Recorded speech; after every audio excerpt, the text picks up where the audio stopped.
যাকে 40 জন পুরুষ মিলেও নড়াতে পারেনি, সেই দরজা হযরত আলী রাদিয়াল্লাহু আনহু এক হাতে উপড়ে ফেলেছিলেন। দেখুন, শেরে খোদার সেই শক্তি যা খাইবার বিজয় করিয়েছিল। এটা ছিল খাইবার যুদ্ধের সময়। মুসলমানরা অনেক দিন ধরে খাইবারের মজবুত কেল্লা জয় করার চেষ্টা করছিলেন, কিন্তু কামিয়াবি মিলছিল না। বড় বড় সাহাবারা গিয়েছিলেন, কিন্তু সেই কেল্লা জয় করা সম্ভব হয়নি।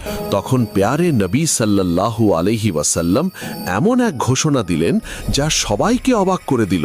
তিনি ফরমালেন, আগামীকাল আমি পতাকা এমন এক ব্যক্তিকে দেব যে আল্লাহ ও তার রসুলকে ভালোবাসে, আর আল্লাহ ও তার রসুলও তাকে ভালোবাসেন, আর আল্লাহ তার হাতেই বিজয় দান করবেন। সকাল হলো তো নবী সাল্লাল্লাহু আলাইহি ওয়াসাল্লাম হযরত আলীকে ডাকলেন। সেই সময় হযরত আলীর চোখে প্রচণ্ড কষ্ট ছিল, তিনি কিছুই দেখতে